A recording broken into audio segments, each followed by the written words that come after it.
The views and opinions expressed on this program are not those of Norfolk State University or WNSB-FM. Thank you for listening. 981, your choice for hip-hop and R&B soul. Hey!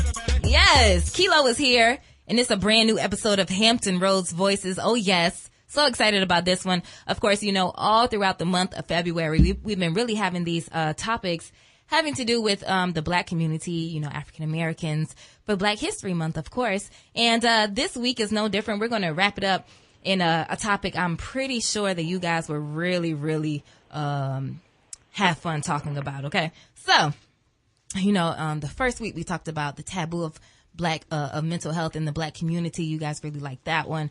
Then we followed up with blackface, how African Americans are portrayed in the media. And then we had environmental racism. We learned a lot about that as well. And don't forget that all of those shows are on our YouTube channel, Hampton Roads Voices. Make sure you subscribe. All these listeners we have, and we only have 30 subscribers. That don't make no sense. So make sure y'all log on and subscribe to those channels. But today we're talking about the power of the Black dollar. Now, if you've been a listener of Hampton Roads Voices for a while, you know that last year we did talk about the Black dollar and how African Americans can start their own businesses and things of that nature. But we're going to kind of extend that on today and talk about how powerful our Black dollar is. Of course, Black Panther came out last weekend, and man, did we show up. I'm going to have the numbers for you, the exact numbers. But you know what? That inspired this show, how powerful our finances are, our dollar is. We have a voice in the economy. Okay, so let me introduce my special guest experts like we have every single week. So first and foremost, we have three today, well, for the first hour. So we have Keyzia Nicole, and yes, she's the founder of the Budget Life Club. Hey, Keyzia. Hey, what's going on? And thank you for being here. I'm doing great. I am super excited. Yes. We have Theonna Stacy, a.k.a. T. I'm going to be calling her T throughout the show. She's the founder of Buy Black Hampton Roads. Hello there, T. Hello, Hampton Roads. How is everybody? Yes. And we also have Bert Bergan on the phone. He is the co-founder of WhereBlackBiz. Hello there, Bert.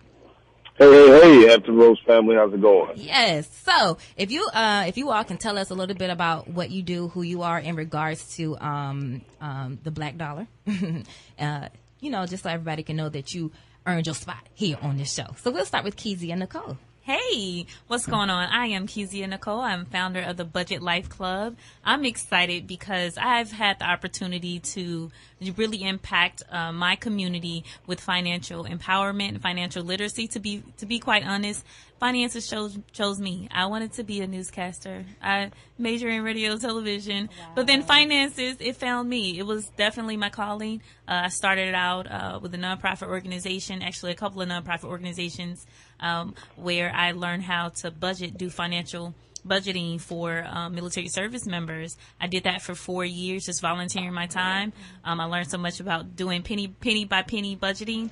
I got really frustrated when Black people, would come in to get their budget because, you know, the military is, you know, pretty diverse, yeah. But, you know, it's a majority, if you know what I mean. Yeah. I would hear the back talk about how mostly, this guy, he doesn't even know his interest rate, you know. And so, you know, after going through that for 4 years and listening to our people being talked about, like when it came to finances, I just wanted to get a bullhorn and just like shout out like, guys, know your interest rates. So that's kind of how I got started. And then I moved right on in and worked at a financial institution as a banker for about 3 years.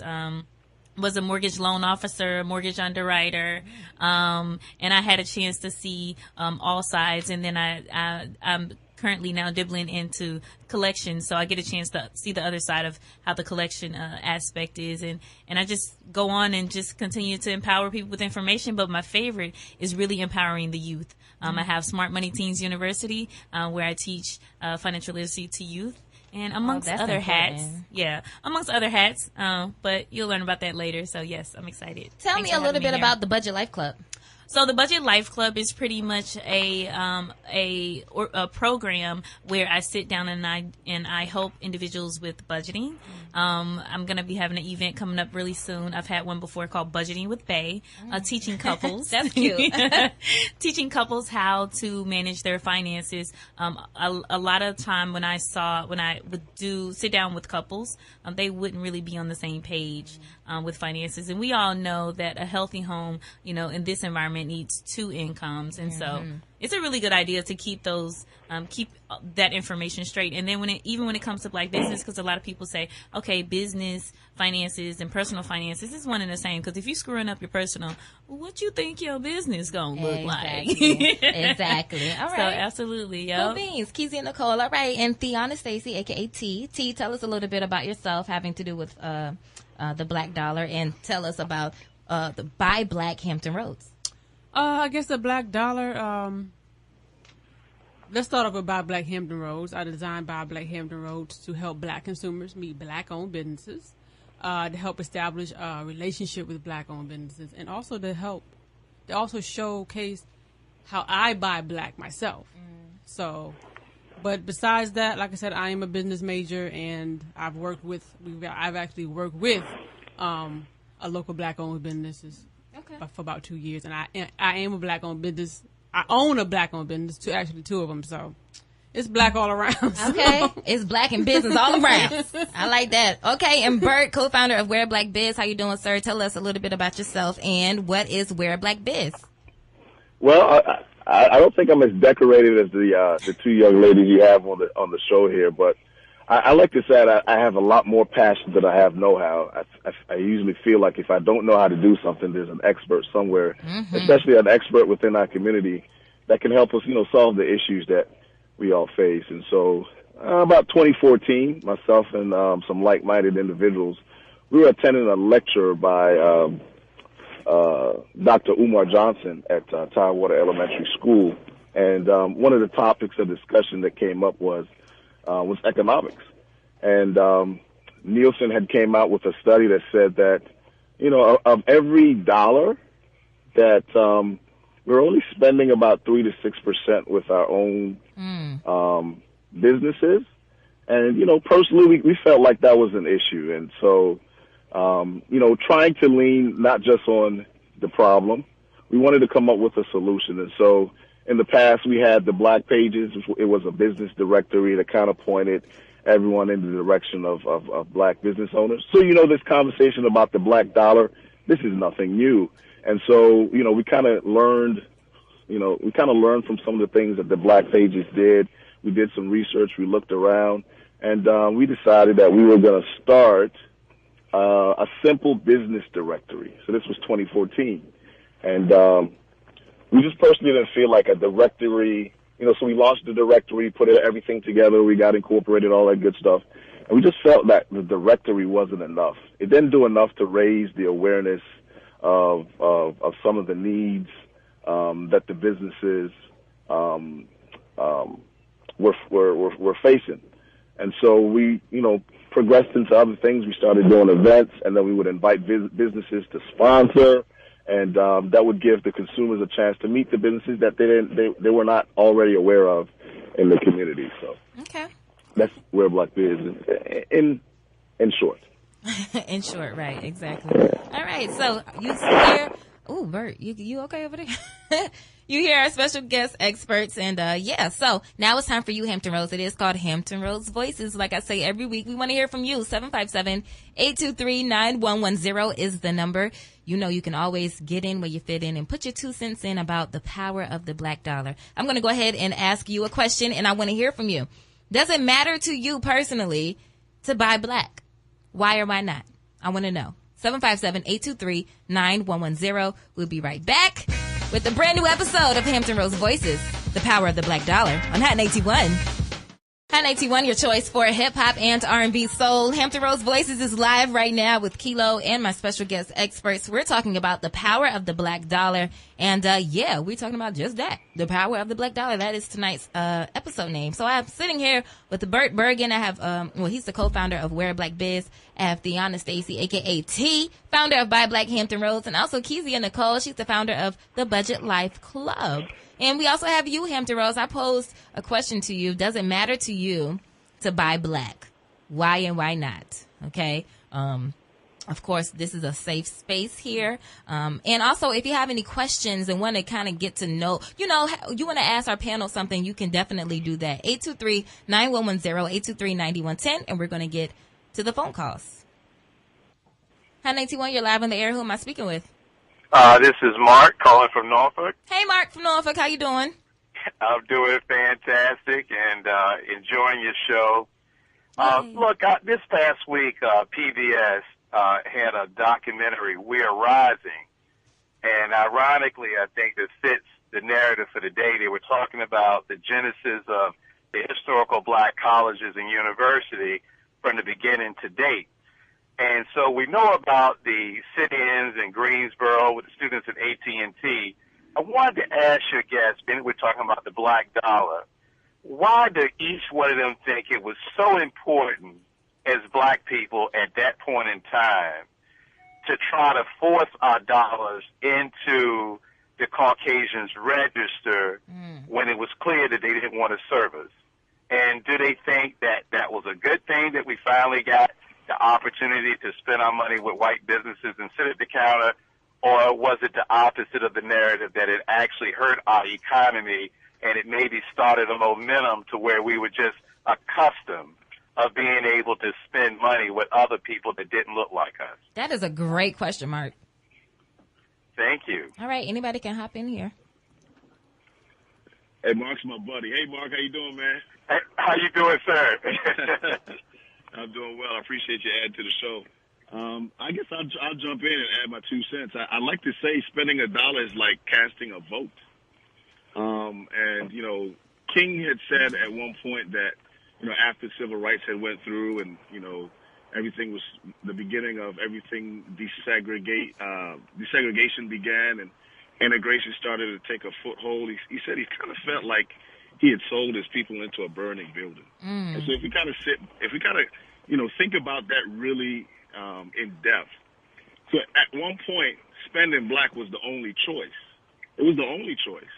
And so if we think about if it was the only choice and we were still getting things done, we were still able to ride, cabs or city buses. We were still able to, attend restaurants. The only difference was we owned those things.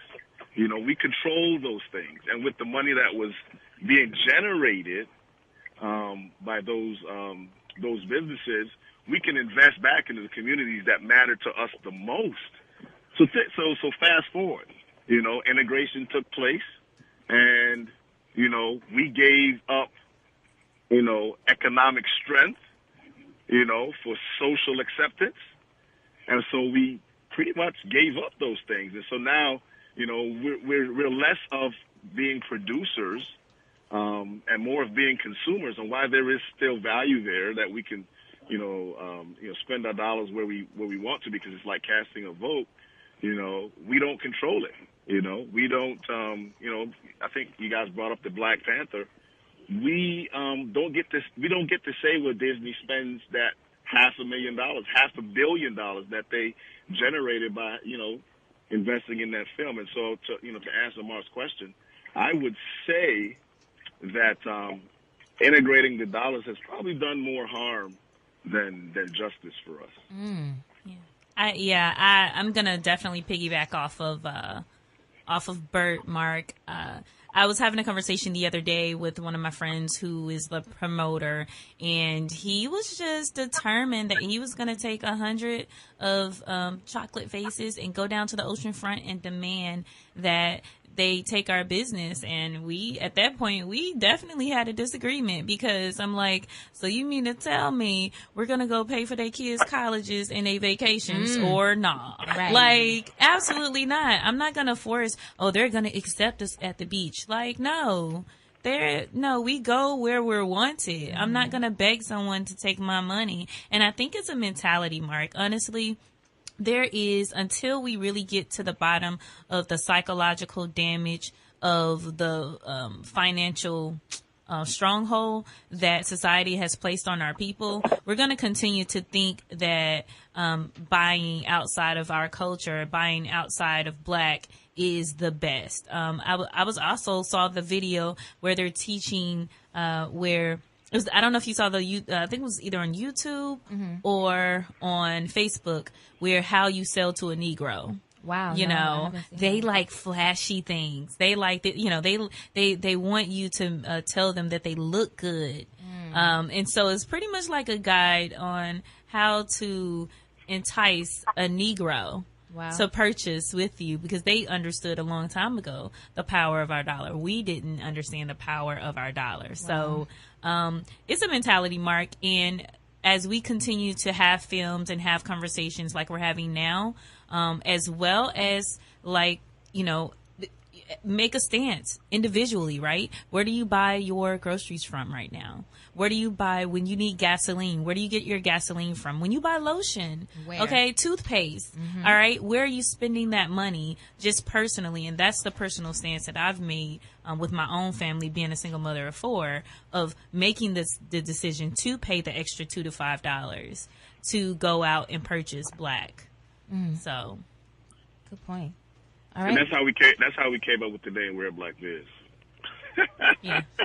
Yeah, because it is important to know where can we spend our money at, Exactly. And if we don't know, then we're liable to go spend it, outside of our own. So, and if you budget right with the Budget Life Club, then you'll be able to afford that extra $2 to $5.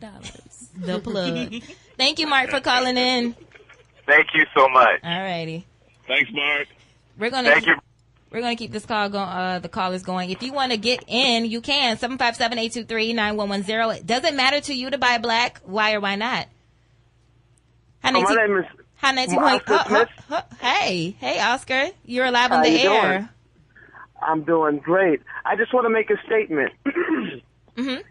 What's the goal? What's the end game?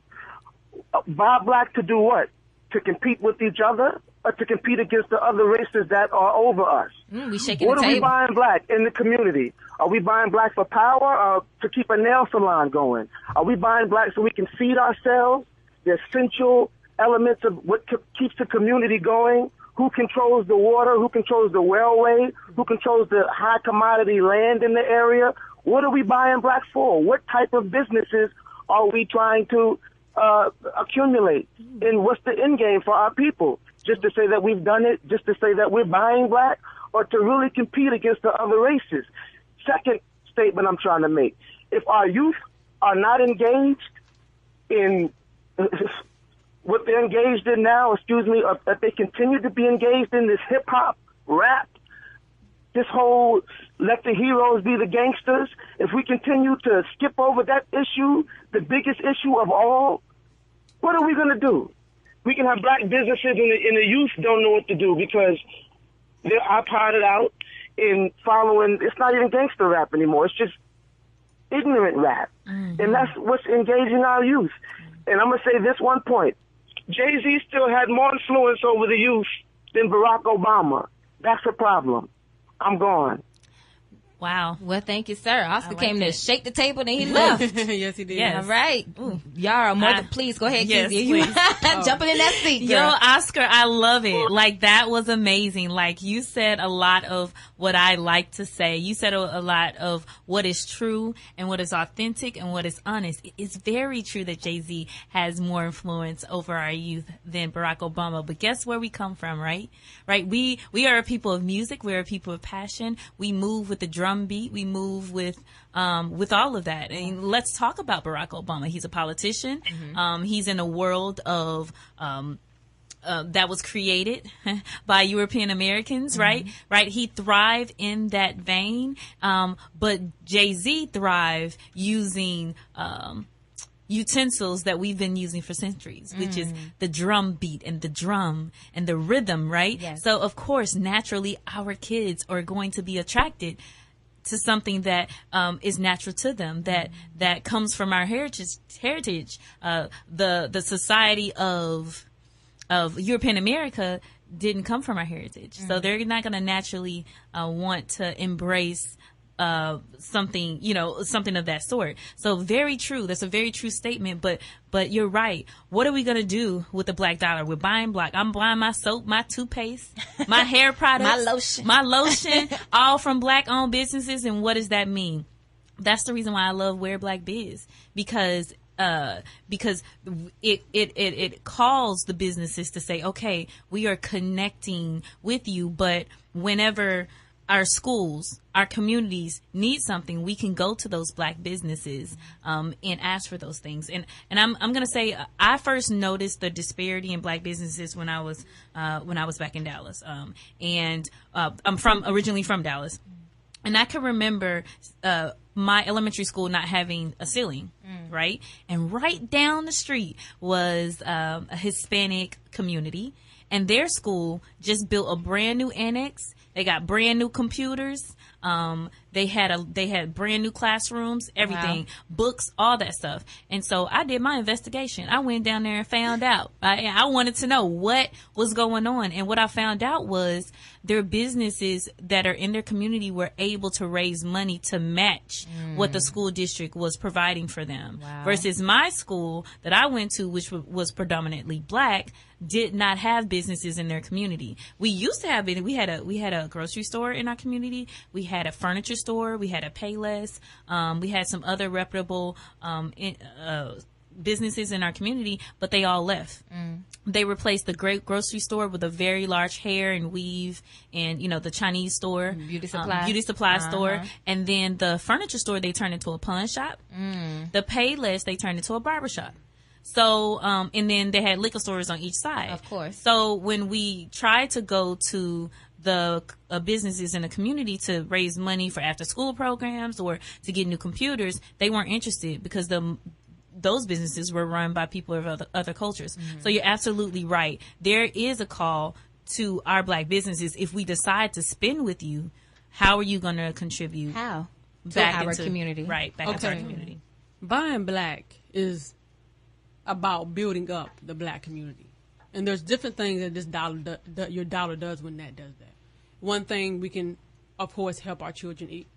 Another thing is we can build intergenerational wealth. We have things to pass down to our children. Yeah. I've seen some black-owned business owners say, I'm starting a business so I can escape workplace racism. So there's a lot of core issues, things that this does. It builds, it's the basis of building up the community. And KHILO, Kiara, she did this, she brought this up that in Asian communities, the dollar circulates up to 28 days, the Jewish communities for 20 days, and white communities for 17 days, and Hispanic community for 7 days. Yet in the black community, a dollar circulates for only 6 hours. So that means literally some of us get our paycheck, and by the end of the day, that dollar is out of our community. All right? So when we buy from one black person, if that black person then goes and spends that dollar in the community, it stays in it. But if that black person doesn't get that principle down, then it goes out. So it's a community effort. So it can circulate. Everybody has to do their part. Yes. It has to circulate. Money is currency. It flows. Everybody has to do their part. I like that. I have a quick question. That's a really good question. Statement that you made, that what it does. But my question is, and maybe this question is for Bert. I don't know if I'm supposed to ask questions, but you sure can. Are the black businesses buying white? Like, where is the money going for the black businesses? Is it Is it truly circulating? Because and that from a person who buys black. Now that you said that, I'm just curious. And that's a good question, Bert, before you can put your 2 cents in that, because actually I think black women are that demographic is growing in regards to business owners. So if we are one of the largest group of business owners, are we buying white? After black is buying? Bert?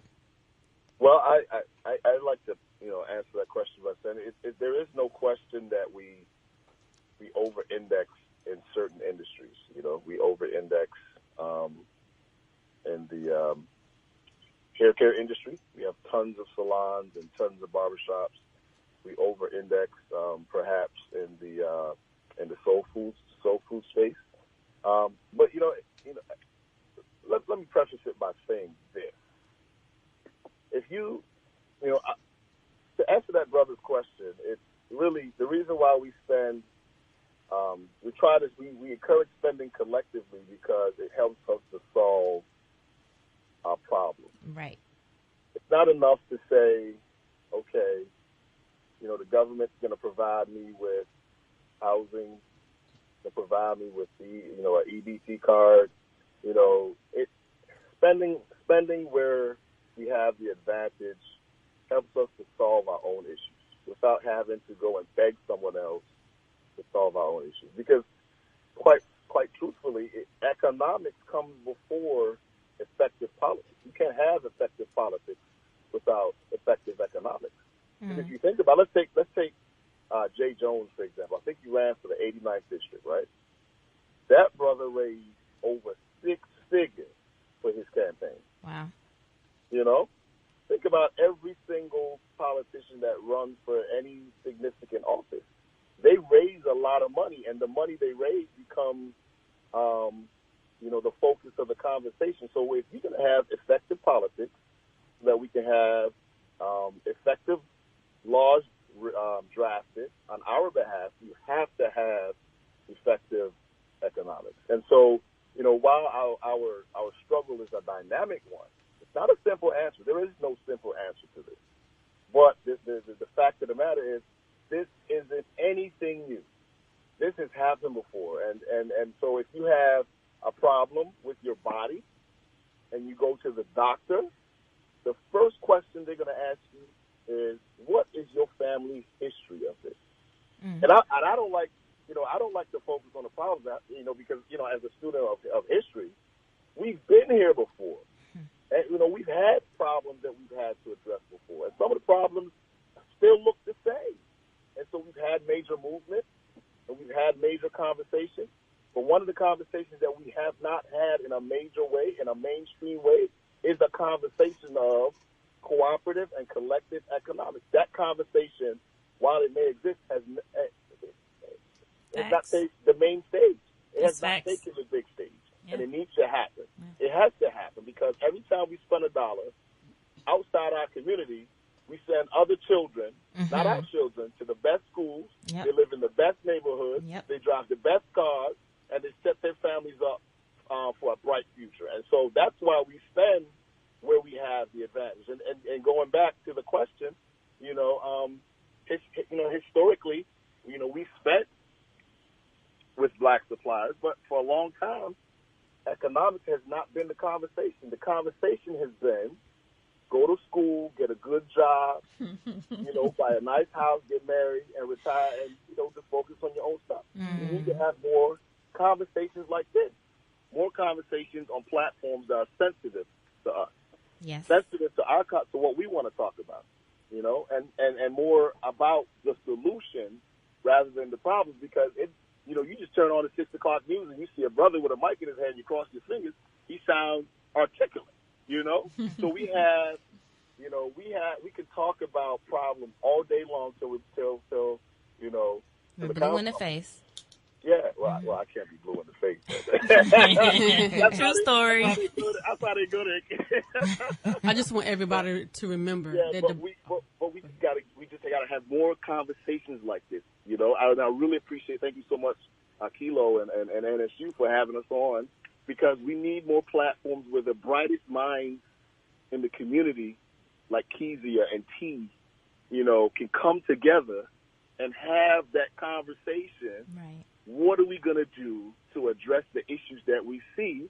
And me personally, I choose to address it from an economic standpoint, because I feel like that's the one area we have not really focused on in the struggle. Yes. Because all we're doing is picking up the mantle and running with it. you know, and then after us, the next group is going to pick up the mantle and keep going with it. And so economics has just been the one that I've decided that it needs to take main center stage. And really quick, T, you wanted to have a point, and then we're going to go to break. Yeah, I just want to let everybody know, just remember, this is not about competition with any other community. Yeah, it's I like about that. building up the black community. Right. Period. That's a good point. It's not about, you know, who can be richer or who can be the best, but it's about making sure that we are good. And are we good? That's a good question to have. We on our way. 757-823-9110, 823-9110. We're going to take a quick break. If you're already on the phone, please continue to hold. I appreciate your business, your patience. Give me about 3 minutes, and then as soon as we come back, I'm going to put you on the air, okay? It is Hot 91, Hampton Roads Voices, Power of the Black Dollar.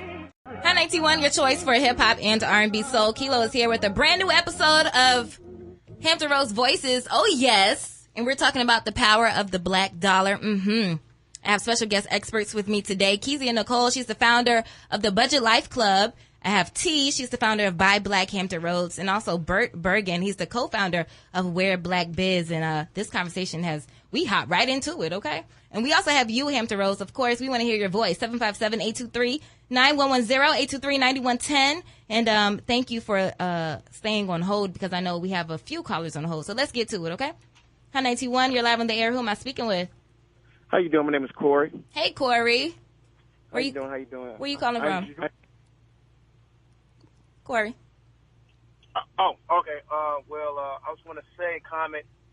If you remember the Carmichael show that was on NBC, was an episode where the family went to a restaurant and the family member had overheard a slur used, so they left the restaurant. But the stereotype of the black business when they went to another restaurant was that it was inadequate. The reason why I bring this up is because I say if the product and service is inferior, and it doesn't matter about race or anything, that's like the main thing. But if the business is black-owned and has good service, that's a bonus because, like you said, the circulation of the dollar within the community matters. Okay. But the issue that I would also say is this, is that I studied history when I was in high school and stuff. In the 70s, when integration was really pushed upon us, and because in the 60s education, the 50s education, we were like the Asians and the Hispanics and everybody else. But when we felt integration was fully here, we get comfortable, and we said, well, there's no point of us feeling as though we have to keep the dollar within our community, which was like a falsehood. And we see now socially and everything else how when we don't keep it within the community, and not try to say be biased, but just say we don't have the same respect shown to us as in other communities, because the fact of the matter is people say, well, they're going to spend the money with us no matter what because they just feel as though it's more comfortable for them, more convenient. So in ending, all I want to say is that we have to get back to, like sex ed is important, but we need to teach these kids in school, and I'm talking about 5th, 6th grade, about money, financial literacy. Absolutely. They don't know about interest rates, and it's too late when they go to college, and they're wondering why they have high interest rates when they get their first credit card. They never got credit when they were 17 or 18. It like you said, it's a big thing in relationships. When one person is decent, the other person's not, you're less likely to want to be with that person because you're worrying about all the damage they might do to you financially, even if you and that person might be compatible. So I thank you for taking my call. Have a good day. Thank you, Corey. Have a good one. Yeah, he said a point, and then he kept talking, so I lost it. But it was it connected to a point that you said earlier, Keyzia. I forgot. But yes, I absolutely agree. We have to get these children knowing. And you know what? In school, I feel as though that they should teach children about stuff that we're going to need. Well, they actually do. Okay. They actually just started. It became mandatory, I know for sure, Norfolk Public Schools. But the point that you made was about going into a business and whether or not it's adequate. So I feel like as a African American woman or Black woman, that is my duty to help people grow, right? So nobody's perfect. No business is perfect. And even I've been to a couple of restaurants and I've been to a couple of places that were Black owned and the service wasn't good. The food wasn't good. Exactly. But I gave them my dollar anyway. You want to know why? Because at the end of the day, I have the opportunity to go to them and say, hey, sister, this happened, this is my recommendation, the same way I would do the white establishments or any other establishment. Right. And we're going to get into that later as far as what is our responsibility as the producer or the one that's providing the service, and our responsibility as the consumer. So if a consumer who loves you as a sister or a brother is saying, hey, you know what, girl, maybe get a hostess who, is a little bit less rude. You know what I mean? Don't think that I'm coming at you, some type of way, So, yeah, we'll get into that a little bit later. But we're going to keep the calls going because I know that some of you have been on hold for a while. Hi, 91, you're live on the air. Who am I speaking with? George. Hey, George. How you doing? I'm doing well. What's your question, comment, or concern? Alrighty. I got a few of them. I actually called last week and I was kind of voicing out a little radical about people supporting black businesses. So I am glad that you brought this topic up this week. What I wanted to say is that, do you remember when Mo Money taxes happened in Norfolk? That sounds so familiar. Maybe I was super young. I was super young. It was a heavy blow to black businesses. What happened? Tell me about it, George. They stole people money and falsified taxes. There was a lot of people over Norfolk involved in it. But here's the deal. They kept blaring it across the news. And every time they blared that across the news, it was like a blow to black businesses across. It took us a minute to recover from that. Okay?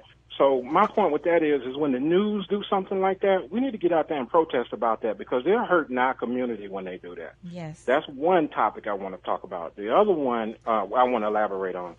The other one is I saw a statistic the other day that said that 89% of the black children are born into poverty.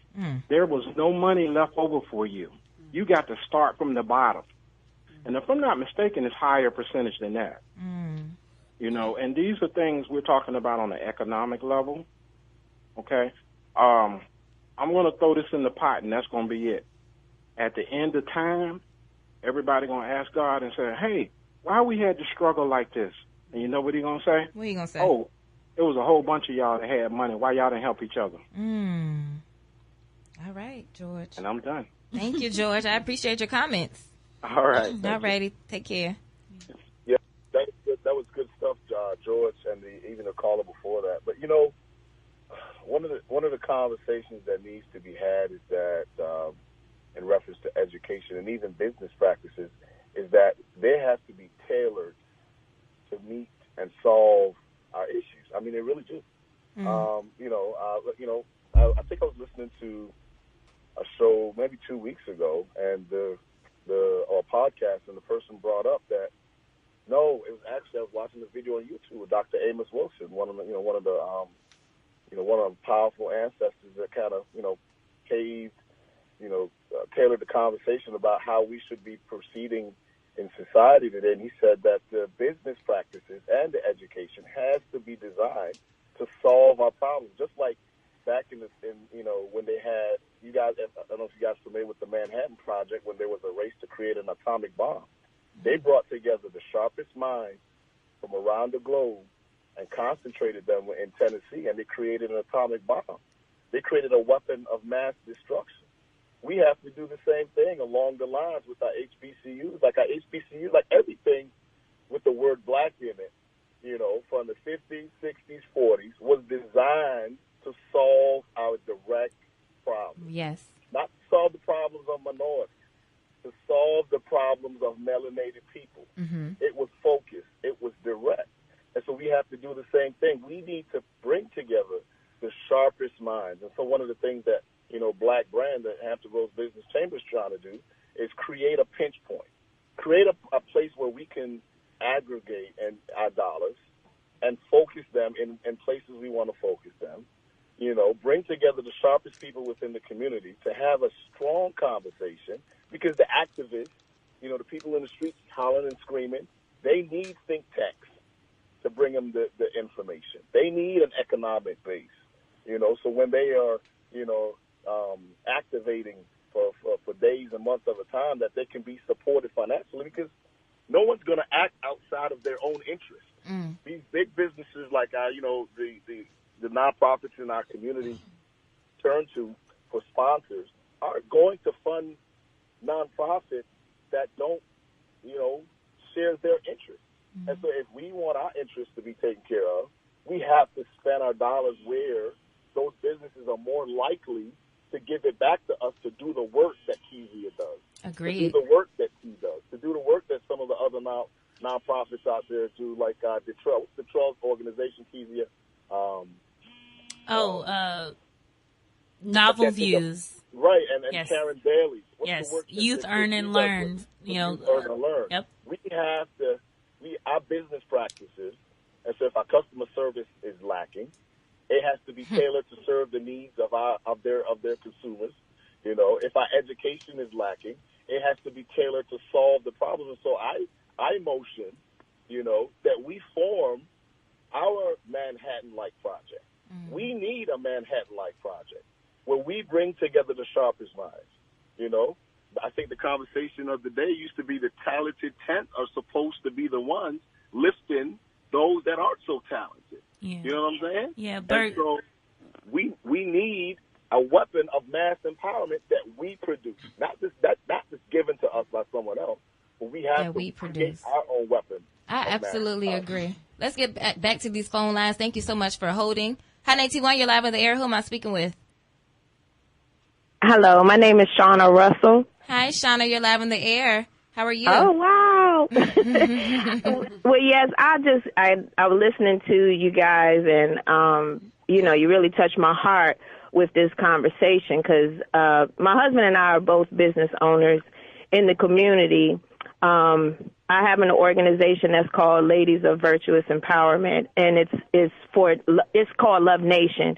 And the thing that bothers me the most is that we don't support each other. Mm-hmm. There has to be a renewing of the mind within the communities where we can support each other and help businesses, black businesses, to grow, or education, or stop the gun violence or gang violence, just different things. It's to the point where, say, for instance, your neighbor could win the lotto. The people in the neighborhood are plotting to steal from Miss Nancy that won the lotto versus loving on her or her wanting or feeling safe that maybe I can sow a seed into the neighborhood and build up this community center that may need books or computers or something like that. It's to the point where no one wants to help each other in the communities. Mm. Everybody wants to look the best. Everybody wants to be the best in a different way that's not necessarily elevating the generation that's underneath us. And that's what I really see as in a problem in the community where the generational curses need to be broken in order for us to achieve what we need to achieve. Yes. Thank you for calling. The generational curses need to be broken in order for us to achieve what we need to achieve. I like that. Let's keep the calls going because I don't like leaving my listeners waiting. Hi, 921, you're live on the air. Who am I speaking with? You're live on the air. Who am I speaking with? Hi, my name is Lavette Bell. Lavette. Hi. Hi, Lavette. Go ahead. Talk to me. What's your question, comment, or concern? Well, first of all, I want to say hi to my friend Bert. Hey, Bert. Bert got everybody calling in. Okay, Bert, I like that. Okay, so my comment is I've heard the word community used over and over again. And to be honest with you, I don't really feel like we have communities anymore. We just have neighborhoods. And community is something different than a neighborhood. I feel like a big problem that we have is when we tend to do well, when people, grow up, they get good jobs, good paying jobs, or when they, go away to school, come back and, they start businesses or, get a good job, they tend to leave the community and move to neighborhoods that most of the people don't look like them.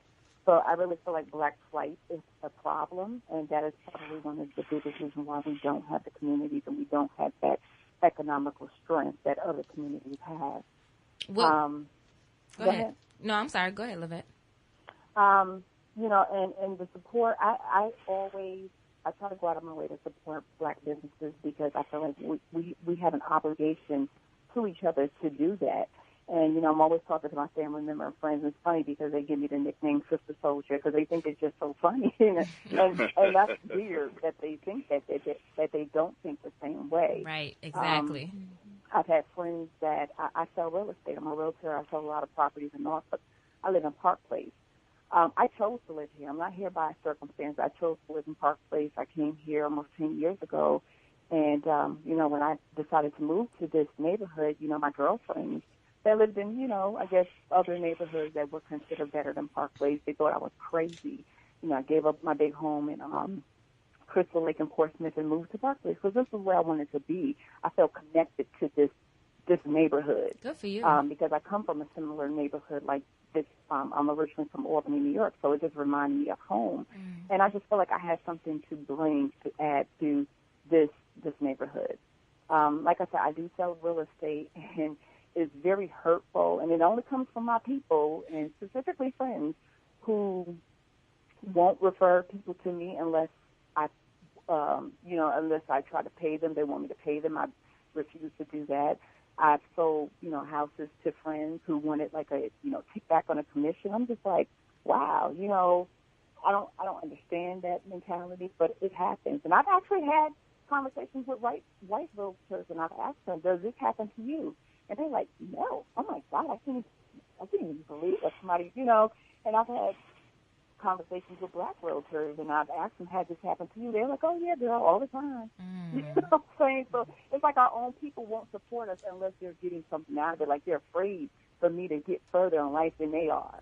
That crabs in a barrel mentality. Our people, like it's disheartening, really. Well, thank you, Lavette, for sharing your. Oh, I think Keyzia wanted to say. Yeah, I was going to address a couple of things. One, the black flight, that's real. But my question is, do you have children? Because I know people who have children, right? It's really all about the schools, right? So with the school situation, I have 4 children, and I know that if I raise my son to be a certain way, I have a choice. If I'm decide to move to Park Place or move in that type of area where crime is high, that I have a choice to either homeschool my child, put them in private school that's in the area, or just be at the school every day, or be, heavily. So I think better schools bring better neighborhoods, and that's a whole nother conversation in itself, especially with elections coming up. And I get that point, and that's the argument that I get all the time when I talk about black flight. And to answer your question, no, I don't have children, so I do understand, why someone will want to put their child in a better school. But I think that if we had, entrepreneurs, lots of entrepreneurs or college grads in the neighborhood, the landscape of the neighborhood would be totally different, as well as the school systems in the neighborhood. I don't know about that because it depends on the school board, right? Because the school board makes a decision on the quality of the education in regards to how much money goes into the school for resources. So after school programs, tutoring, and all that stuff, that happens in quote unquote, better neighborhoods. So, it really depends on the city. Like, is the city interest in business or is the city interest in education? And if the interest is in education, then 9 times out of 10, it tends to be a better school district or school for my children to go to. So yes, that's the reason why you have black flight when in regards to families. And families are as you know, as a realtor, families is where it is when it comes to real estate. Absolutely. But I still think that, if our neighborhood were full of, professionals or college graduates, that would be different because we would have, there's strength in numbers, and we would be able to voice our opinion and be able to change that. Miss Bell, let me ask a question. How old are you? 46. Well, did you grow up in segregation? No, my community was, it was pretty much all black. Yeah, I guess. Okay, I was going to ask you a question. I mean, if you didn't grow up, I just wanted to hear an older person's opinion on how it was to grow up, in a community where you patronize black businesses and you've seen black professionals. I was going to ask that, but if you don't have the question, that answer, that's fine. Let me just say this. A couple of months ago, but we're back in October, I took my man home to see, Albany. Like I said, that's where I'm from. And, I took him on a tour around my neighborhood, and I just was saying how the neighborhood looks much better. When I was growing up, we actually had a community. We had doctors, we had lawyers. My grandfather was the first black, exterminator in the neighborhood. So I grew up with all these kinds of people. I got to see And I'm kind of glad I grew up in that era because I got to see what a real community looks like. Exactly. Tell us, Miss Bell. Tell us. We need to hear this. Tell us. Tell us how it made you feel. We had the grocery stores. We had restaurants. We had, beautiful. Mechanics. We had anything you could think of. We had it in our neighborhood. See, it's that's not what we the need. same anymore. Like, we got tons of barbershops and hair salons. And I'm saying, I love them. As a black business, I love it. We got. But how many do we need, Miss Levette? Well, that Seriously. Though, but that comes with education, because I know Norfolk Technical, if we can talk about Norfolk, right? Norfolk Technical Center, they are working really hard to try to keep those programs to build like plumbers and, like some of the industries that we don't, that aren't saturated within the black community. So yes, I agree with you. That sounds like heaven where you came from. And the other thing was, I was telling my man that we had a lot of tradesmen in our neighborhood. Like, for instance, I could remember my grandfather would be working on a car with him and his friends. Like, if somebody didn't know something, the other person knew it. But a big problem about that is once they took the trades out of the school, that's when we really started having issues in our community. So the kids that weren't, college material, maybe they were going to be a plumber or, a mechanic or something like that. They didn't even have that anymore to fall back on. So how do we solve that? Yeah, problem? I would. My 2 cents would be, when it comes to the schools, again, I really believe the business practices and the education has to be tailored to solve the problems that we talk about. And so, let's take a private institution, for example. Let's take Norfolk Academy. I think it's over there off of North Hampton. When you look at their board, there sit some of the most powerful businessmen and women in the region. Wow. It all boils back to economics, and it all boils back to businesses. Who do you think is going to get the contract to build a new wing on that school?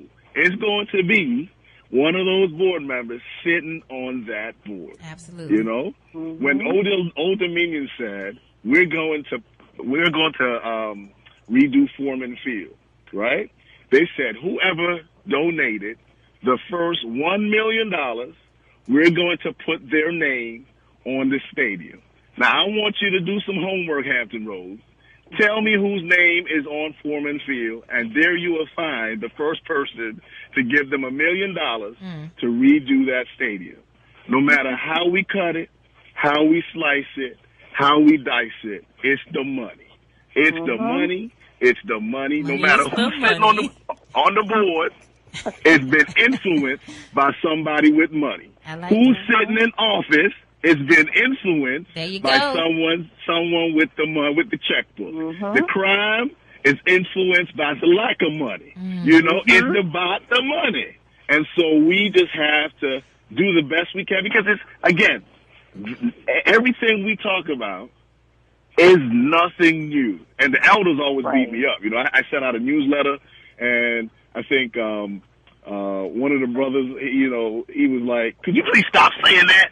And he sent me an article about when I think a major black-owned beauty company was bought out by a predominantly white company back in the 80s, and how when they bought the company, they fired all the black executives and brought in their own executives. You know what? You see what I'm saying? Wow. So no matter how you slice it, it's down. About spending that dollar where you have the advantage, because in the long run, an organized dollar calls for an organized community, calls for an organized people, and you can organize your politics. No money, no funny. It's just the bottom line. It's just the bottom line. Right. Yeah, Mr. Bert.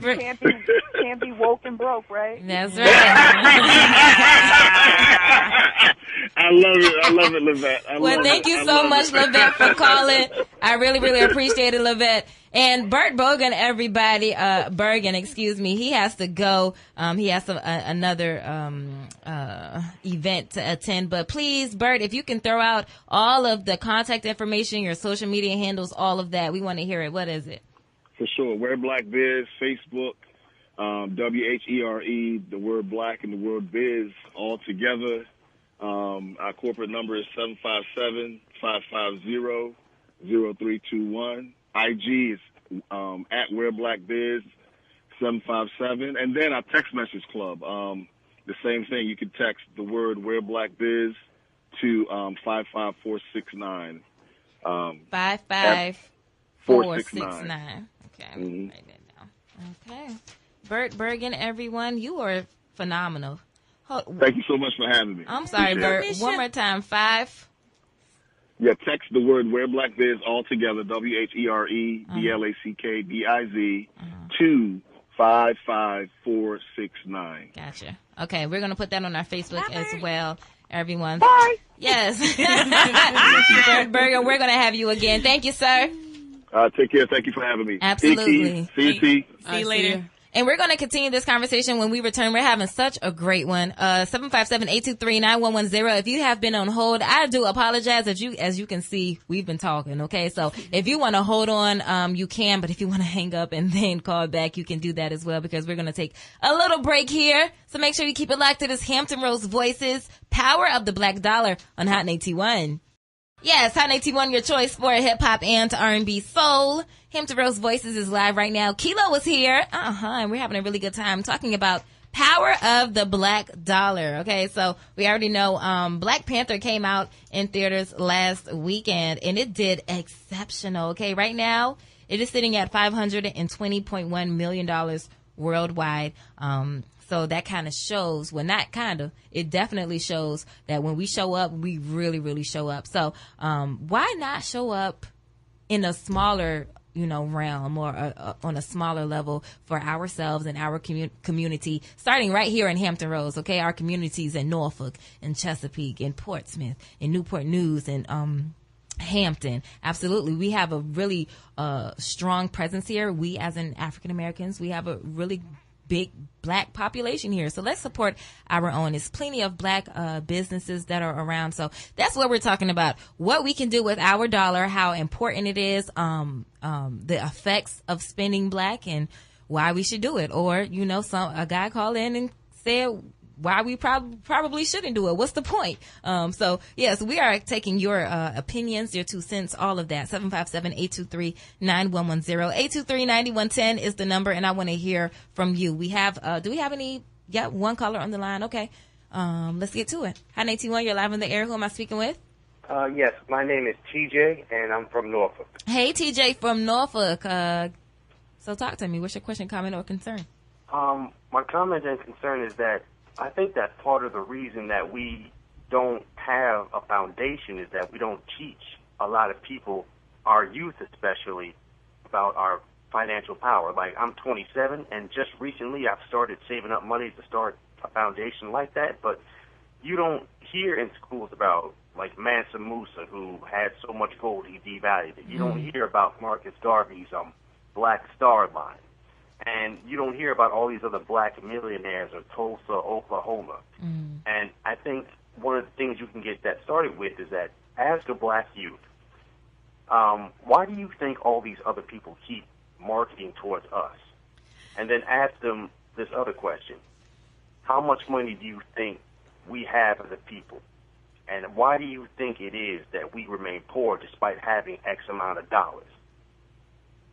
Okay, I'm going to answer the first question. I put on Black Hampton Roads, our social media, about a month or two ago. I put up a quote from Damon Dash. And Damon Dash said that we have something called liquid money. All right? This is why they keep marketing towards us. The black community has liquid money. What that means is because we don't have the value or principle to spend it with our own people, other people of other communities create businesses to take money from us. Give it back to their community. They lock it and load it. All right? So that's what that means. They advertise us because they can take the money from us, and we give it up. Right. Okay, so I would love to piggyback off of what you said, T. Absolutely right. We have liquid funds, and we're an emotional people. And that's just bottom line. No matter what, we can't fake the funk. We can't put on a face, right? We are emotional people. And I have a little, background in marketing. And part of marketing is marketing to people's emotions. So with us being naturally emotional, we spend, and this is something that I teach you with Budget Life Club, we spend emotionally. And so if you target even preachers, right? Pastors, that's how you have so many churches, those mega churches, right? Because they market to your emotions. And that's what all marketing is, connecting people emotionally to get them to spend money. And because we're naturally emotional, it's easy to get us to spend and liquefy our assets. And that's why. All right. So let's talk about education. I think I was having a conversation with someone in our educational environments, right?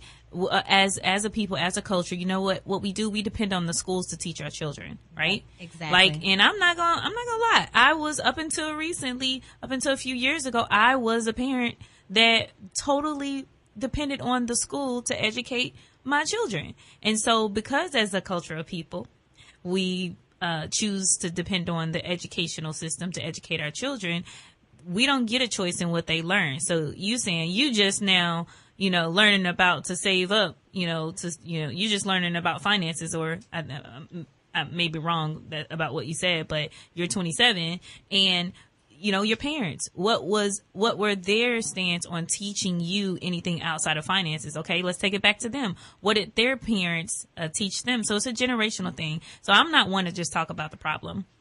I love talking about solutions, right? So moving forward, if we know who owns our educational system, which that's all in politics, that's all in, campaigns and races, who owns the school? Who funds the school? Let's talk about private schools, like Bergan was saying, follow the money, right? So if you want our kids to learn about money, we have to follow the money. And whoever owns our school, who's ever funding our schools, those people are making decisions on whether or not our children are learning or being educated about money. So then if we take the responsibility off of the schools, now we're talking about communities, right? I think Lavette said, we don't have communities anymore. We have neighborhoods. Yep. Well, people who know all the information, African American people who know all the information, guess what they do? They move out of their neighborhoods. So they can't come back to the neighborhoods where there's predominantly African American people to teach from a community standpoint. And the people that are in the community have to depend on the school. So let's follow the money when it comes to education and not really talk about, what our educational system is doing. If I may interject, not to disagree with anything you said, I think you brought up something. First of all, no, I'm sorry for the stuttering. One of the things that we don't, like you said, we're emotional. So one of the things that we can learn to do is to not instantly spend everything. We could start saving just in increments. And another thing, investing. Investing is a big thing that we really need to start doing, but I think a lot of us are scared because we're not seeing results as fast as we want, and it's a long-term kind of game. Yeah. Yep. Well, thank you. I really appreciate your point. Absolutely. Well, thank you so much. That was awesome. Yeah, you're absolutely right about that. We are scared. Again, it's connected to emotions, and we spend based on them. I know when there was a point in my life, it's called retail therapy, and we as a people, we do retail therapy very well. Yes, we do. Where when we get upset, you break up with somebody, or it's even in the music, right? You break up with somebody, what you gonna do? Flex on them. You gonna flex on them? Level up, what they say. Yeah. Go get snatched. Yeah. You know what I mean? And that all has to do with economics. And again, we spend based on emotions. Even when it comes to discounts at the grocery store, we see, discounts and, coupons. Yep. We expound on that and we spend emotionally. So we got to control our emotions. Let's start there. Yes, right? Absolutely. And we do have another caller. Hi, 91, you're live on the air. Who am I speaking with? Hello? Hey, you're live on the air. Who am I speaking with? Oh, this is Jake. Hey, Jake. Yeah, so I've been listening, and woo-wee. Woo-wee is right, Jake. And the reason I'm saying that is because what you said earlier about, parents relying on the school system, the foundation we say is at home. But in reality, the foundation is not at home for a lot of children. Absolutely. The foundation is set at grandma's house. It's set at next door neighbor's house. It's set by TV. It's set by other students, other kids. It's set by inappropriate adults. It's set by school systems. So the majority of now, not saying, 40 years ago, but now we got children who are having children. They had it back then, but now it's at it's an epidemic now where the reason it's being relied on the school system is because there are so many parents who are still in school themselves, who want to better themselves, and they've had children at an early age. They've done what it is. They haven't accomplished themselves yet. So that's why you have obesity in children now. When you see obesity in children, it's because as a kid, when I was coming up, McDonald's was a luxury. Now it's an everyday ordeal. You don't have people who are really spending time with it as much as they would like to. Not that they wouldn't like to, it's just much as they like to based upon outside pressures or whatever else they have going on in their life. Then you have a lot of single-family homes, whether it's a mother or the mom or the dad, single-family homes. But the spending thing, some of it is, I get. That's the first time I ever heard the liquid spending. That was unique. But it had tremendous value. But some of the stuff we spend is not necessarily emotions. It's to keep up with the Joneses. Absolutely. So we spend because we don't want to be left behind in the scheme of things, even though we know we can't afford it. We go buy things we can't afford. We go spend things we can't afford just to be able to show the person who doesn't really care next to us to say, hey, you know what, I got this too. And they be like, damn, man, you got the new kicks, the new car? You know what I'm saying? You got this, you got that. All those things to be able to show somebody who is not going to help you either maintain it, when it goes down, or help you purchase it, or pay it off when you need to help pay it off. They'll just say, hey, man, you should have bought that. So we do a lot of things to impress people, to show people, hey, we can keep up too, even though we really shouldn't be.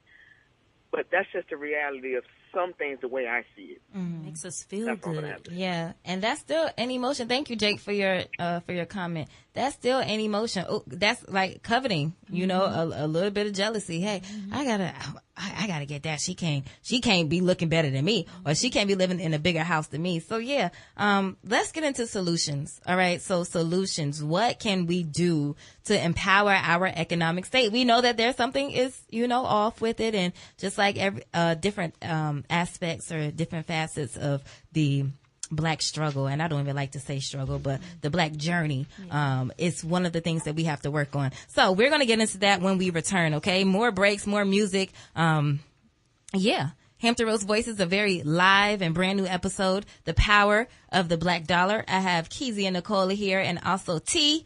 Keyzia is the founder of the Budget Life Club, and also T is the founder of Buy Black Hampton Roads. All right, so make sure you keep it locked. 823-9110, 823-9110 is the number. I want to hear from you. I asked this question earlier, and I still want to know, does it matter to you to buy black? I want to know that, okay? If you can answer that question, just, let me know. If you're really indifferent, it's like, you know what, I don't even care. I go to Walmart, I get what I need, I go home. Does it matter to you to buy black? Why or why not? 823-9110, 823-9110. It's Hot 91. Hot 91, your choice for hip hop and R&B soul. Hampton Roads Voices is live in a brand new episode tonight. It's called Power of the Black Dollar. And we're talking about just that, how powerful our dollar is, what we have to do to build up our economic state, and, be empowered economically. Okay, so we have already established that there is a problem, and like a guest who was on the show, he had to go, but Mr. Bert Bergan said that this problem is not new. Duh. I mean, it's not new. And also, I wanted to say this point, and I think about this every single time we're talking about something that plagues our journey in this country as people of African descent, that we have to keep in mind that this is a fairly new journey. The country is fairly new. So, having 400 years of enslavement in this country alone, and then being out of enslavement less than that, it's going to take some time to repair. But look alive and be optimistic that we are well on our way. But we have to do our part. And this is where we're going to talk about solutions. What do we have to do? What does the consumer have to do with building us up, building the African American people up and the community up economically, and what the service provider and the producer have to do? We have to work together in order for this thing to work. Everybody has to do their part. All right, so we have special guest experts on the show. I have T. She's the founder of Buy Black Hampton Roads, and I also have Keyzia Nicole. She is the founder of the Budget Life club. All right.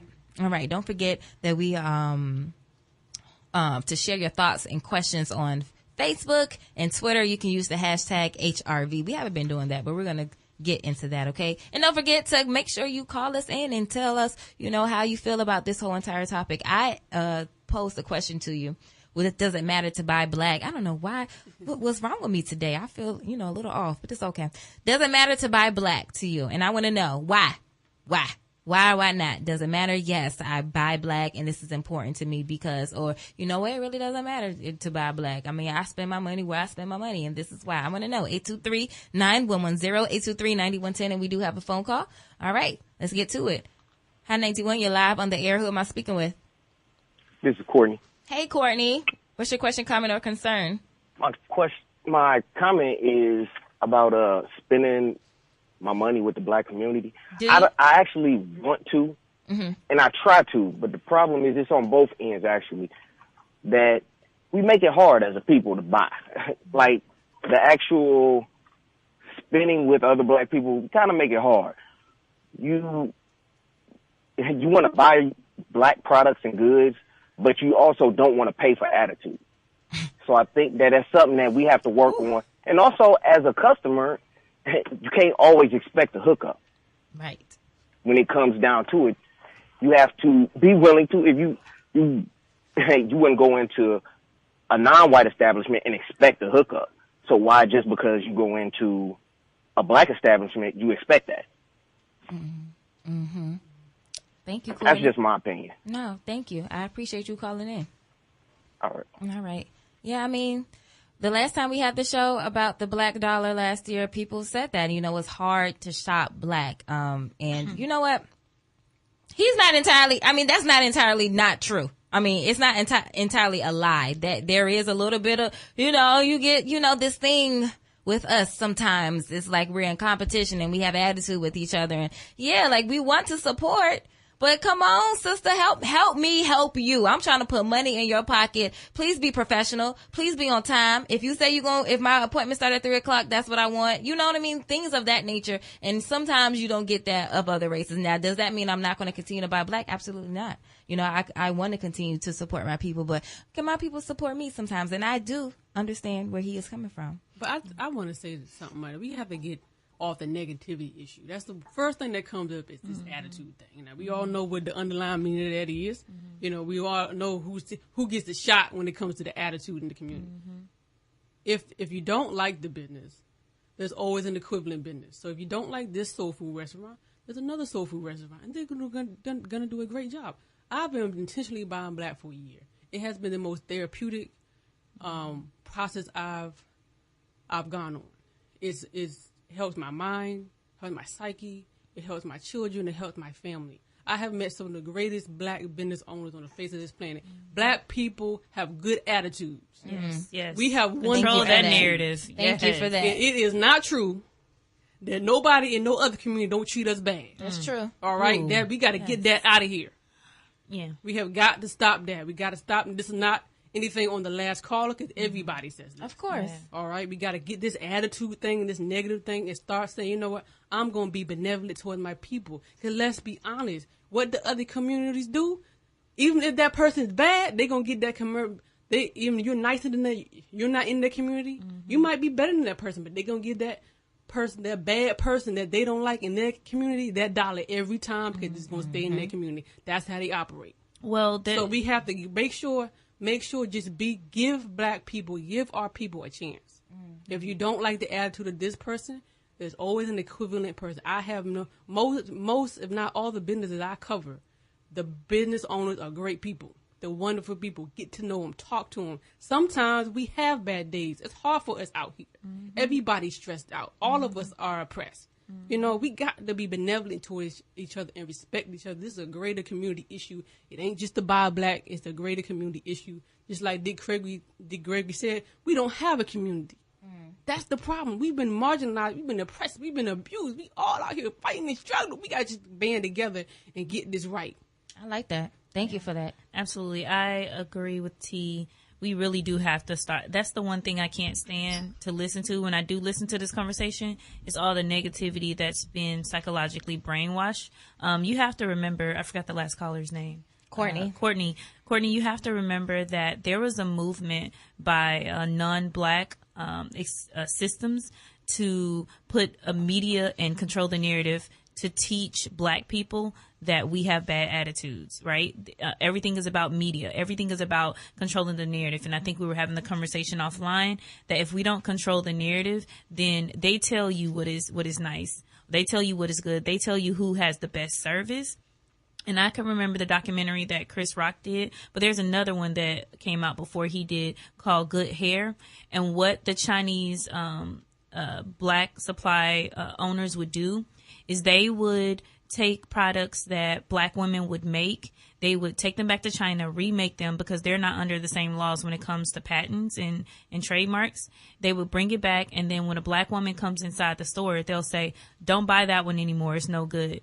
Buy this one. And then ultimately they would have to, whoever made the original product, whether it's the, what do you call it? Curling irons? A flat iron? Yeah, the flat irons and things like that we created ourselves. They would tell us that it's no good. So that strategy, Courtney, unfortunately for you and other black people like myself, in the past, we were brainwashed to think that to be sensitive to other black people when we see their attitude, or to have that perception to say, oh, it's black is bad. You know what I mean? And so you will be really sensitive to it because you're trying to find out, is it really true?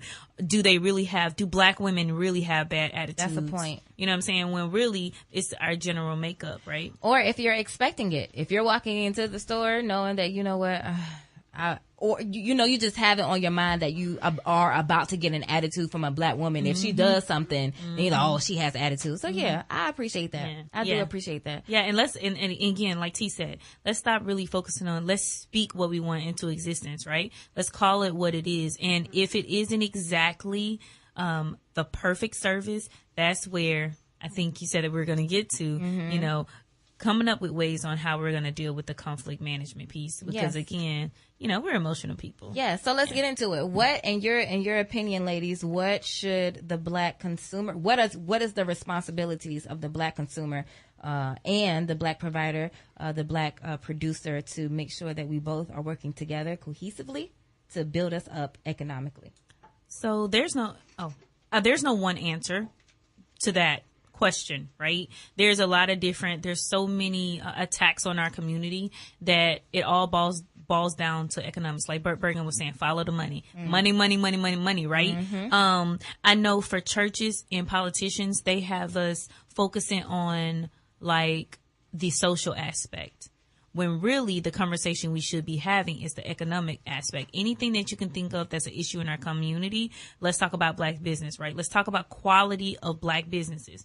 Why is it that we don't have enough money to get the brand new floor? And you walk into a black restaurant and their floor is kind of, you're like, oh, you're going to a different restaurant. They have the money to replace the floors. Let's talk about the contracts. Let's talk about the funding. Let's talk about the loans, being able to get a loan, the small business loan. Let's talk about the credit.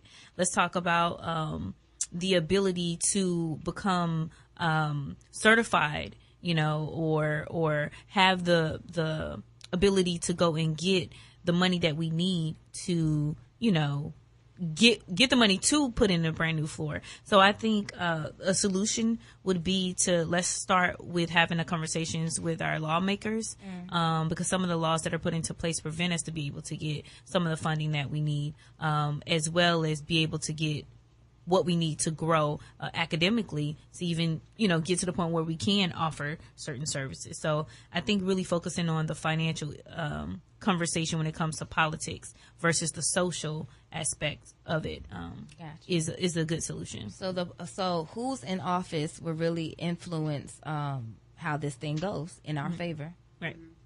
I believe, like I said, it all boils back to working as a community. Like I said, like Keyzia said, if you see a black-owned restaurant having trouble with, something in the restaurant, maybe you can help them out. Maybe you can fix things, and you got a few extra things you can do. Maybe some of our churches can help out. These are nonprofit organizations. There's plenty of churches. All right. And that's a whole other different topic. You know, still economics. Still, you know, I mean, everybody's on board. If you have the ability to, you can. If you have the ability to donate money, you walk in that business and say, hey, can I give you extra $100 to do this? They'll probably say, sure, I need help with that. We don't have the resources. We don't have the money. We don't have the generational wealth. We ain't got our grandparents giving us nothing. We ain't got that. And we ain't got jobs that's going to pay high-paying jobs. All our money goes out the door. You know what I'm saying? All of us are struggling. The people that go to the ones of us that go to Ivy League schools, and the ones of us that don't graduate high school, all of us struggling. You know what I'm saying? Oprah got to work till she's 73 years old. She's struggling. She's a billionaire. She's struggling. That means she's struggling. Why is she working till she's 73 years old? So we got to band together as a community and do this together. So if you take it upon yourself to do something, if you see something and you can help. If you know somebody that can help this black-owned business, help them out. Use resources. I got an extra pop-up tent that you can use for your event this weekend. You can use mine. You know what I'm saying? I can come and fix your window for this, and I'll get you next time. You know, businesses can say, hey, I can give you this service today, and if they got an equivalent service, you can say, I can give you this today, and I'll pat you on the back next time. All right, I'll get you next time. We got to work together to be benevolent. Yeah. You know what I'm saying? Towards each other. It's a community effort in that period. Everybody, all the way down to the kids, to the adults. We all got to work together to get this thing going. And if you can help out, do it. So, and that's just on the quality of business, but consumers, this is what I need you to do. If you don't like something, Bert Bergan said it best. Your dollar is like your vote. Protest with your pockets. You know, it's all great to show unity in the community with, you know, the Black Lives Matter signs, and you're marching and you're up against a white nationalist, you know, with their, you know, picket, with their tikis and all that craziness, right? But let's protest with our pockets, right? Let's strategize and let's stop. You know what I mean? Stop spending in certain places where a lot of our money is going. And I think that's something that the consumer can do, is to collectively protest with your pockets. And support that way. Hi, 91. I'm tripping. 823-9110, 823-9110. I've been off today, but it's okay. This still has been a good show. Make sure you give us a call and let us know, do you buy black? Why or why not? We do have a phone call. Let's get to it. Hi, 91. You're live on the air. Who am I speaking with? This is Jay again. Jake. Yeah. Hey, Jake. Hey. I have to somewhat see. I got two things I'm working on, two little, ventures that I'm working on, and a guy told me maybe about 10 years ago, everything y'all saying is great. It's great. However, it's a mindset that people need to change. And he told me this one thing. He says, there's nothing that nobody can do to stop you from doing what you want to do when you want it this bad. He says, there are things, he says, if you want to do something or you want something, he said, you have to want it just as bad as you want to breathe. And when you want it that bad, there's nothing that's going to stop you. And he says, a lot of people, their only holdback is themselves. It's not education, because they know what it takes. We can go and research. The internet is right at our fingertips. Everything is right there at our fingertips to be able to get knowledge, advice, help, resources. Now, to get somebody off your back, to get somebody to help you, a lot of times, we live in a culture where when people help you, they sometimes feel like they owe you now. Oh, yeah. You owe them. You owe them. You can't do nothing for nobody and really sincerely say, hey, you know what, let me help you, because you got people that will come back and say, hey, man, I helped you. Remember what I did? You owe me. So when the philosophy is that, when I feel like I said to myself, I'm going to do this on my own, and I'm going to want it, and I'm going to get it just as bad as I want to breathe. Think about how bad you want to breathe. If somebody put a bag over your head, you'll do any and everything to get that breath of air, right? True story. Thank you, Jake. But you know what? I understand what he's saying, but you know what? If everybody had the mindset that I'm going to help my brother and my sister, then we wouldn't be in that predicament. If one person is saying, well, you owe me and I'm only doing this because later on I'm going to need you. And instead of having that mindset, if everybody is benevolent, I think we would be a little bit more further. I'm scratching your back, and then I know that you're going to scratch mine. It's not an expectancy like, you better come through because I'm going to need you in a couple months. It's more like, I know you got my back if I need you. KHILO, this reminds me of family therapy. Honestly, no, seriously. This post-traumatic slavery syndrome is real. It's real. The attack that they had on in our community and our families to fight against each other is real. And I think this goes to a different show as far as like the mental health of our community. But let's just talk about it. When you have a family that's been through something traumatic as slavery has happened, of course there's going to be backbiting, crabs in a barrel, right? Because that was part of the genetic makeup of how they decided to breed us, because that's what they did. Absolutely. To our ancestors. They bred us, right? And so we are such a great people that we overcame that. At the same time, there's still some symptoms. And I talk about this with Bert and others all the time, is that we need conflict management, because conflict management, no matter how great the Black business is, no matter, he was talking about the Manhattan Project where you bring all the great minds. Well, the great minds in the Black community, we could get them in the same room, but because of what was bred like in us, the conflict will cause be the greater opposite than the wanting to get a solution. Absolutely. In every Black organization that I've ever known that's been successful, it usually gets to a certain point and it stops. Let's talk about NAACP. Let's talk about all those organizations. There have been organizations. I'm not saying that these organizations specifically have gone down, but I'm saying like whenever we get into fights with each other and disagreements, and when we offend each other and we're not humble with each other, we tend to not work together. We tend to not be able to come together. So that's how the Black Panther movement ultimately got destroyed. They had two different facets, and then that's how that whole thing went. Absolutely. And so in the slavery times, that was one of the things that they did. Of course, that's how you have the house Negro and you have the the field, right? That concept. So I think we need therapy. I think before we can start talking about coming together, we really need to come up with a plan to go to a common ground, so that when we disagree with each other, or KHILO, we're gonna get to know each other, right? Now we family, right? Both of us are kind of have the same personalities. At some point in our growing relationship, we're gonna have a disagreement, and it's gonna make or break greatness that we could possibly do together. So I think that with the post-traumatic slavery syndrome, therapy needs to be in our community in order for us to be able to come together and protest with our pockets and bring our finances together. Yeah.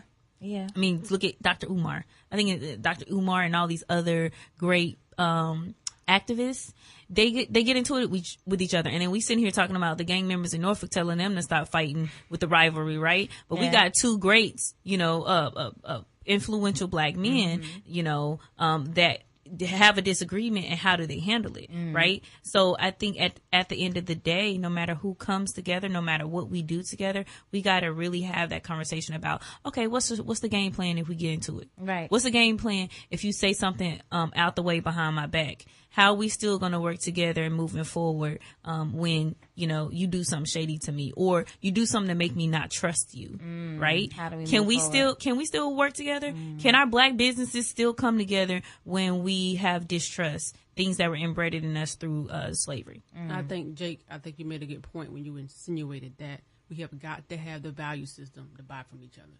Now, Black Panther movie just came out. We had somehow that value was created to get to that movie. Where these dashis, that value was created. But imagine if $200 million went to buy Black businesses in 3 days instead of imagine. You know what I'm saying? Imagine that. Yeah. For what though? Yeah. Like the one caller said, for what? Like, how does it circulate back into our community? If I buy Black, how does it circulate back into our community? And then that goes into the responsibilities of the producer or the service provider. Your responsibility, to me, my personal opinion would be to put that back into our communities, to put that back into a Boys and Girls Club who may, who mostly Boys and Girls Club are in the quote unquote hood, so the who owns the Boys and Girls Club though? That's true. But if the resources are going to empower our youngsters, then I'm all for that.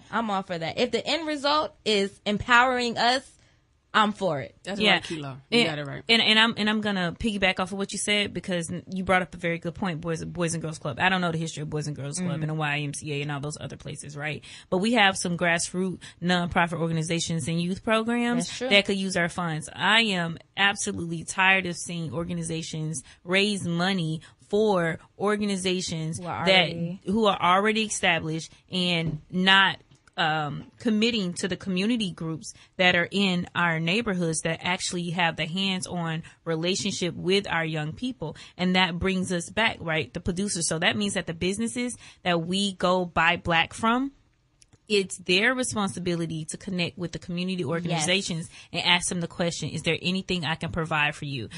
Would you like, if I have a restaurant, would you like some of your youth to get their, what do you call that card, their food card, and learn how to serve and learn how to make money, right? Let's take it back to the money. Youth these days, I don't care what you say. You can have all the Jay-Z albums in the world, but if you tell them they can make $20, if you can tell them they can make some money to go buy the things that they want so they can look flashy like their parents, right? They're gonna do it. My daughter, she learned a lot from working her first job. Stuff that I tried to teach her, I couldn't teach her. But she listened to her manager when she went to work. And so if we provide jobs for our young people, right, that's not funded by the federal government, that's not funded by organizations that are funded by the federal government, and that's not funded by the churches, because sometimes churches have agendas, right? They only really tailor to their members. You know what I'm saying? These community organizations, people in the community, creating a village of people that's going to pour back into our communities, with partnering with the businesses to say, I'm in this neighborhood. Now I'm going to take the money that I'm making and reinvest it in the neighborhood where I am. So, you know, that's an option. And this conversation can go on and on. We can sit here forever to continue to have this conversation. And as Bert said, this is not new. And I don't think it will ever be old, honestly. It's not new, but it's not old either. You know, we do need some solutions. So I want to thank our special guest experts who came in today and shared their expertise. I want to thank Bert Bergan. Thank you, sir. He's the co-founder of WhereBlackBiz. I want to thank T, the founder of Buy Black Hampton Roads. Thank you, T. And Keyzia Nicole, founder of the Budget Life Club. You can find all of their information on our Facebook page. Yeah, just put that up there. WNSB High 91.1 FM. That's what we are on Facebook.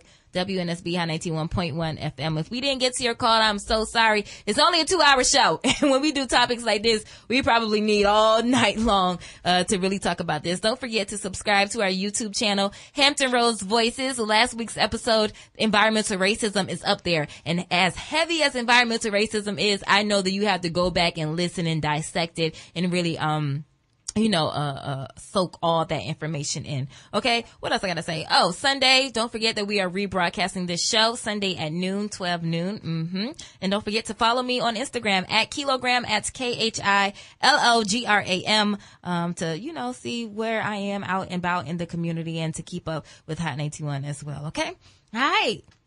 Thank you for listening. Make sure you keep it locked. It's Hot 91. The views and opinions expressed on this program are not those of Norfolk State University or WNSB FM. Thank you for listening.